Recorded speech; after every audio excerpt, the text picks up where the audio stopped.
What I'm about to tell you will reveal the true depths of imperial cruelty that made Nero the most feared emperor in Roman history. In 64 AD, a Gallic slave named Marcus Valerius dared to do something no one had ever done before. He looked Emperor Nero in the eye and said, "No, not to a simple request, but to a direct imperial command that would have saved his life if he had just obeyed." What happened next wasn't just execution. It was a 3-month torture spectacle designed to demonstrate what happened to anyone who challenged imperial authority. Ancient historians were so horrified by the details that some refused to record them, calling the punishment an offense against the gods themselves.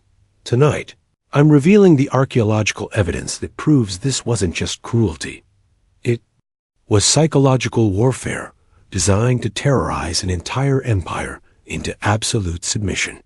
Hit subscribe because this story exposes the true nature of absolute power, and YouTube algorithms try to suppress content that reveals how far tyranny can go.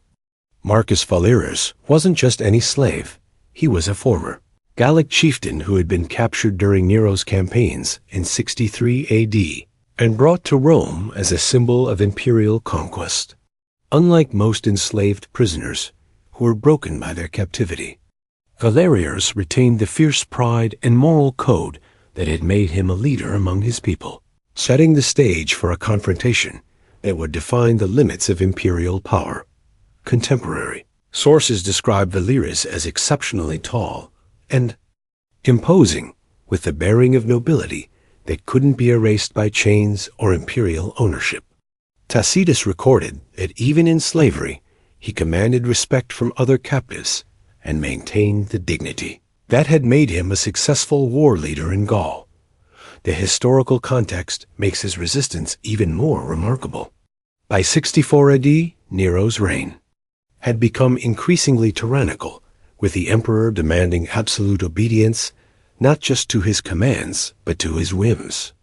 Slaves who hesitated to fulfill any imperial desire faced immediate execution, making resistance essentially suicidal. Dr. Patrick Lye from the University of Edinburgh, in his analysis of Gallic resistance to Roman rule, identified Valerius as representing the collision between indigenous concepts of honor and Roman concepts of absolute submission.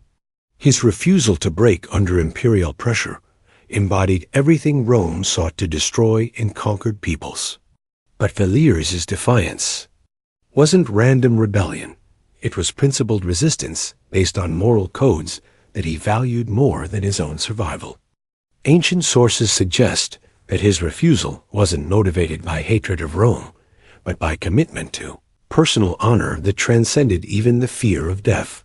The specific nature of Nero's command that triggered the confrontation reveals the emperor's psychological state during this period. Historical accounts suggest that Nero had become obsessed with testing the limits of his power by making increasingly unreasonable demands and punishing anyone who showed reluctance to comply. The palace environment where this confrontation occurred was already charged with fear and tension. Nero's recent executions of senators, military commanders, and even family members had created an atmosphere where survival required absolute submission to imperial will, making Valerius's resistance an act of extraordinary courage. Contemporary observers noted that other slaves and even Roman citizens watched the developing conflict with mixture of horror and fascination. Everyone understood that Valerius's response to imperial pressure would set precedents for how far resistance was possible within Nero's system. The psychological dynamics were complex. Nero, despite his absolute power, was psychologically dependent on submission and obedience to validate his authority. Valerius's refusal represented more than disobedience. It was a fundamental challenge to the emperor's sense of omnipotence. Ancient sources reveal that the confrontation lasted several days, with Nero repeatedly offering Valerius opportunities to submit while escalating the consequences of continued resistance. The emperor seemed genuinely shocked that anyone would choose suffering over obedience to his will. The moment of final refusal, when Valerius looked directly at Nero and spoke the words that sealed his fate, marked a turning point, not just in one man's life, but in the emperor's understanding of his own power. For the first time, Nero had encountered someone who valued something more than imperial approval. Nero's reaction to Valerius's defiance revealed the psychological fragility beneath imperial omnipotence.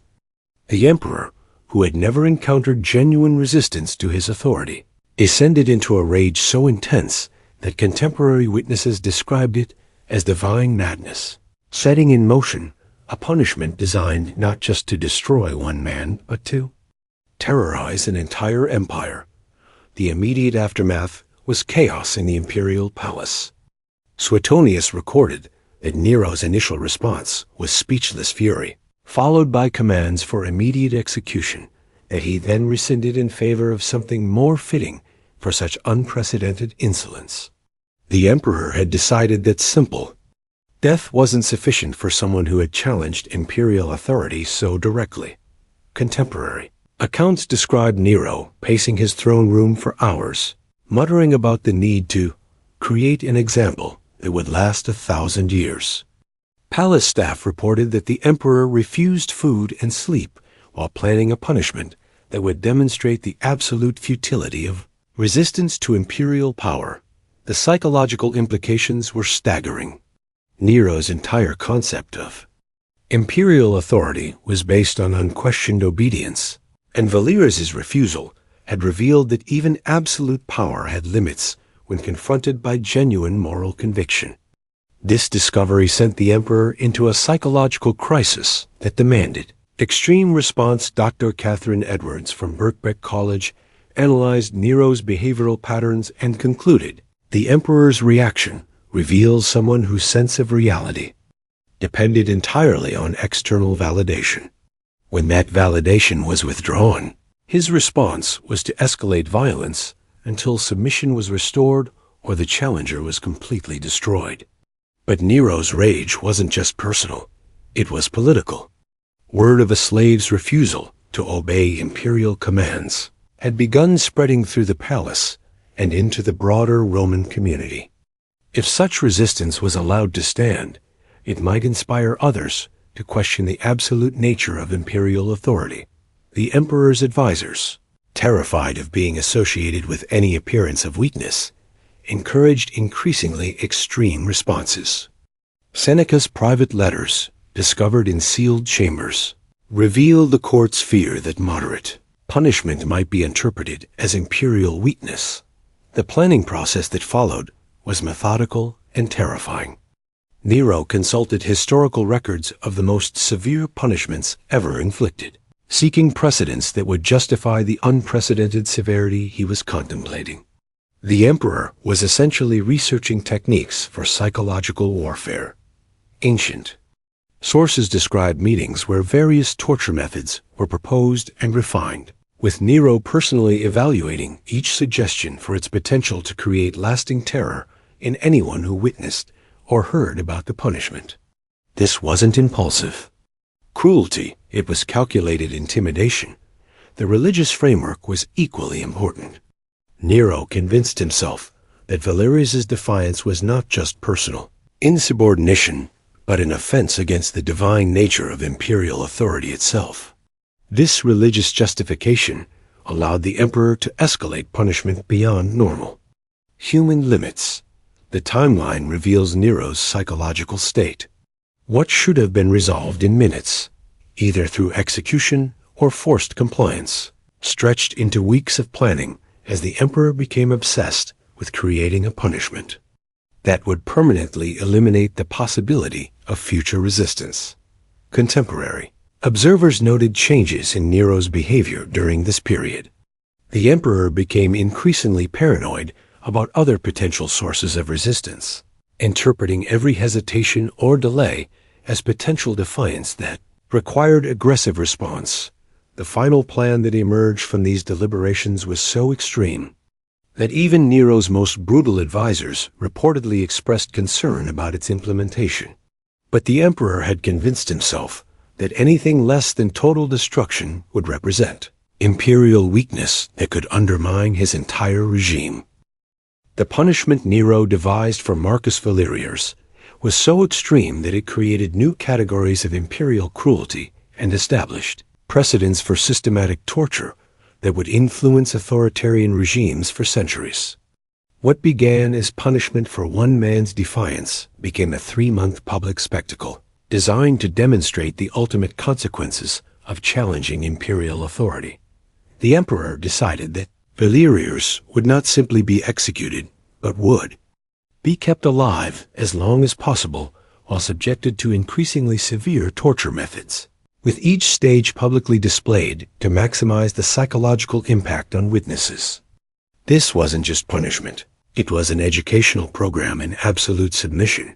The first phase involved public humiliation designed to strip away every aspect of Valerius's identity and dignity. He was forced to crawl through Rome's streets, while citizens were required to spit on him and declare their loyalty to imperial authority. Refusal to participate in this humiliation was itself punishable by death. Archaeological evidence from amphitheater sites reveals specialized equipment that was constructed specifically for Valerius's punishment. These devices, more sophisticated than standard execution tools, were designed to inflict maximum pain while preventing death, allowing torture to continue indefinitely. Dr. Rebecca Futo Kennedy's analysis of Roman punishment practices identified this case as marking a transition from execution as deterrent to torture as psychological warfare. Nero transformed punishment from ending resistance into preventing its emergence by demonstrating consequences so extreme that the very possibility of defiance would be eliminated from public consciousness. The second phase moved the spectacle into the Circus Maximus, where Valerius was subjected to techniques that had been developed specifically for this occasion. Contemporary medical knowledge was used to ensure that each torture method inflicted maximum pain without causing death, creating a systematic program of controlled suffering. The public response reveals the psychological impact Nero intended. Citizens were required to attend these sessions and express approval for imperial justice, creating collective complicity and systematic torture that made everyone a participant in the emperor's demonstration of absolute power. But the most disturbing aspect was the educational element. Nero provided commentary during the torture sessions, explaining how each technique was designed and why specific methods were chosen. The emperor was teaching his subjects about the technical aspects of imperial punishment. Foreign ambassadors present in Rome during this period sent reports to their governments describing the systematic nature of the torture and its obvious purpose as intimidation directed, not just at potential rebels, but at anyone who might consider any form of resistance to imperial authority. The medical consultation reveals the systematic planning. Roman physicians were required to monitor Valerius's condition and recommend techniques that would maximize suffering while prolonging survival. The emperor had essentially created a research program in human destruction. Contemporary accounts describe the progression from physical torture to psychological manipulation, designed to break Valerius's mental resistance. When physical pain failed to produce submission, Nero escalated to techniques targeting the victim's sense of identity and moral conviction. The final phase, lasting several weeks, involved methods so extreme that ancient historians struggled to describe them while still maintaining standards of civilized discourse. Even writers accustomed to documenting Roman brutality found themselves unable to record the full details. The conclusion came only when Valerius's physical condition made continued torture impossible, but by then Nero had achieved his purpose, creating a public demonstration of imperial power so extreme that the very memory would prevent future resistance for generations. The true purpose of Valerius's prolonged torture wasn't punishment for past defiance, but prevention of future resistance. To systematic psychological conditioning of the entire Roman population. Nero had transformed individual cruelty into mass manipulation, using one man's suffering to reshape how millions of people understood the consequences of challenging imperial authority. The emperor's genius lay in making the torture public and participatory. Citizens weren't just forced to witness the punishment.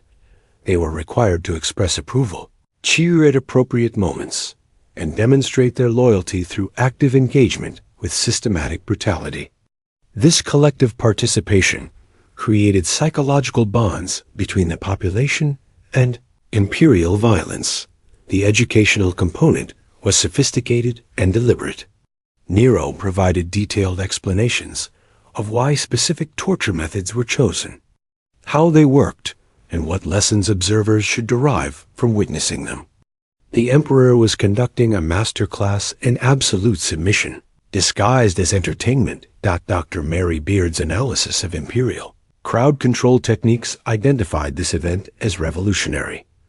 Nero understood that witnessing extreme punishment created trauma bonds between citizens and imperial authority.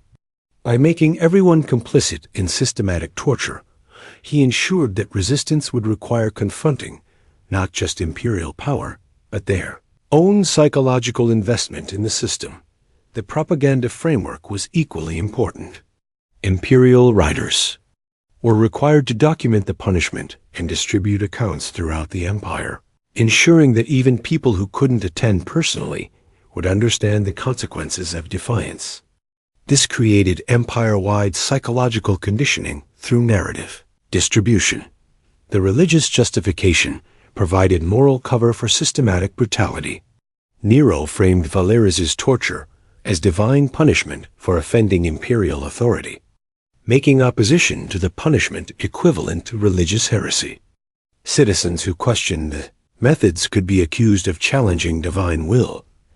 The social pressure was immense and carefully orchestrated.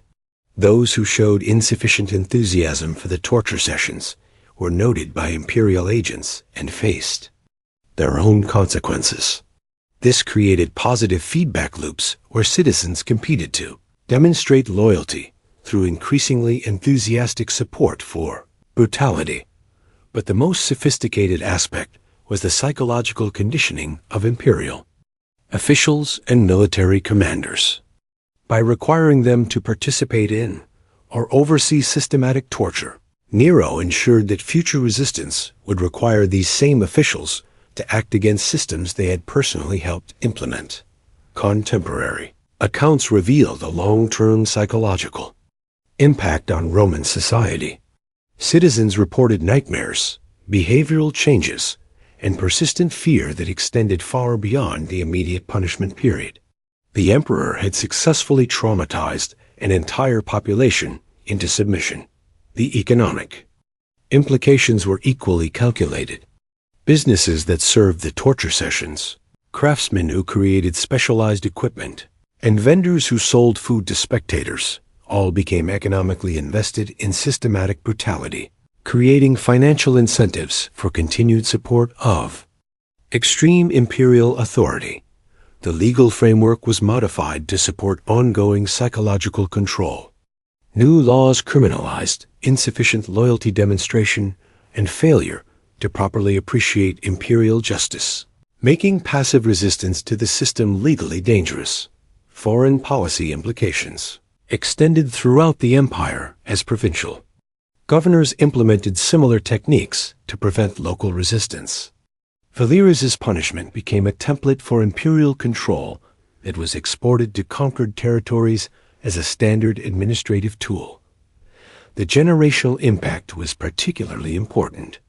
Children who witnessed the torture sessions received systematic conditioning and absolute submission that would influence their behavior throughout their lives and inform how they raised their own children.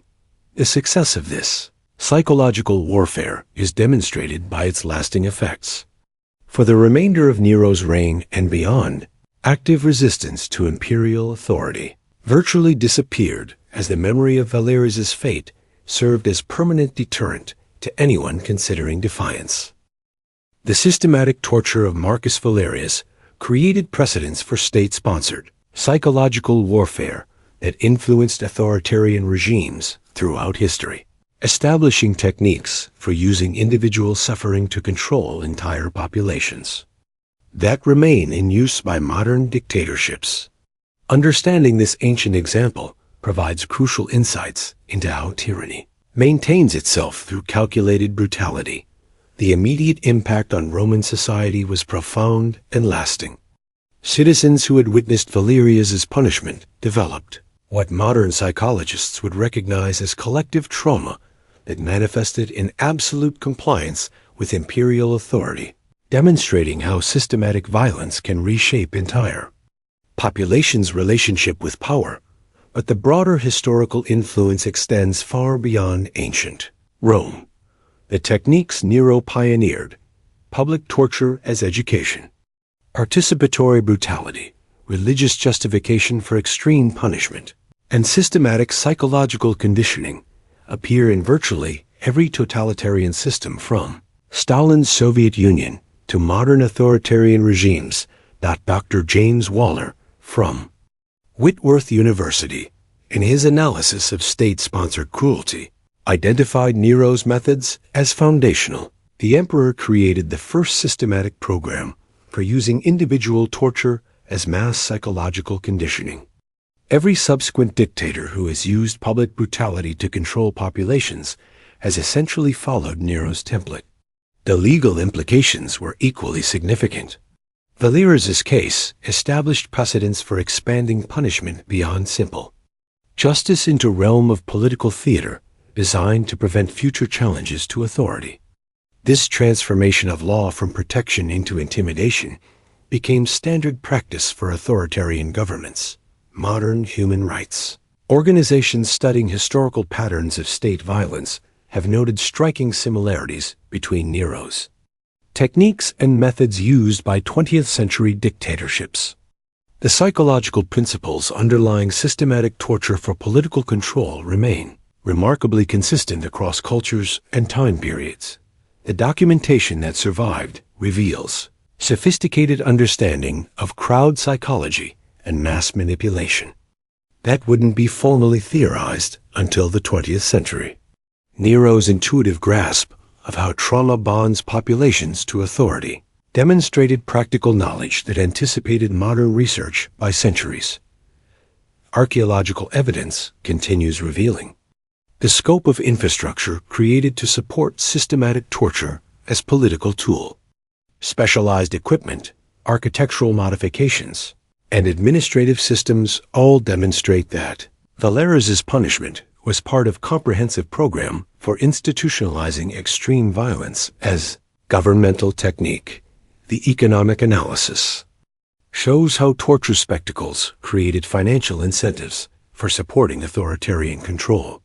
Businesses, craftsmen, and service providers who profited from systematic brutality developed vested interests in maintaining systems that generated revenue through human suffering.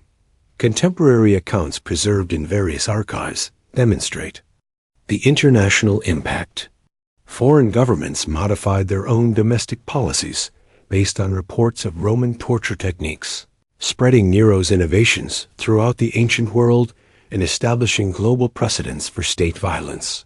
The psychological research reveals long-term damage to societies that normalize systematic torture. Citizens who participate in or witness extreme state violence develop psychological patterns that make them more susceptible to authoritarian control and less capable of recognizing or resisting governmental abuse. But perhaps most importantly, the recovery of Valerius's story through historical investigation provides evidence that even successful programs of psychological intimidation leave traces that can be analyzed and understood. This offers hope for documenting and ultimately preventing similar abuses in modern contexts. The parallels to contemporary situations are unavoidable. Nations that use systematic torture for political control create public spectacles of state violence or require citizen participation in brutality are essentially following precedents established by Nero's treatment of Marcus Valerius nearly 2,000 years ago Understanding these historical patterns isn't just academic curiosity. It's essential knowledge for recognizing when modern governments are implementing similar techniques and for developing effective resistance to systematic attempts at psychological conditioning through state-sponsored violence. The story of Marcus Valerius, the slave who refused Nero and paid the ultimate price, isn't just ancient history. It's a timeless case study in how absolute power maintains itself through calculated brutality designed to terrorize entire populations into submission. His suffering created precedents for state-sponsored psychological warfare that continue influencing authoritarian regimes today. Isn't just about Roman cruelty. It's about understanding how tyranny functions across cultures and centuries. The techniques Nero used to break one man's resistance and prevent future defiance appear in every dictatorial system from ancient times to the present day, making Valerius's story tragically relevant for modern struggles against oppression. Archaeological and historical evidence reveals both the sophistication of ancient psychological warfare and the persistence of human dignity under extreme pressure. Even when facing unimaginable torture, some individuals maintain moral convictions that transcend personal survival, offering inspiration for resistance in any era. Most importantly, understanding how Nero transformed individual punishment into mass psychological conditioning provides crucial knowledge for recognizing and resisting similar techniques when modern governments attempt to use systematic violence as tools for political control. The recovery of Valerius's story through historical investigation proves that even the most successful attempts at intimidation and terror cannot completely erase evidence of both human cruelty and human courage, offering hope that truth eventually emerges despite systematic attempts at suppression. If this investigation into ancient psychological warfare opened your eyes to how authoritarian regimes use systematic brutality to control populations, smash that like button and subscribe for more historical analyses that connect ancient patterns to modern threats. Drop a comment telling me what other example of resistance to tyranny you want me to investigate next, because understanding how power maintains itself through fear isn't just fascinating history, it's essential knowledge for protecting human dignity in any era.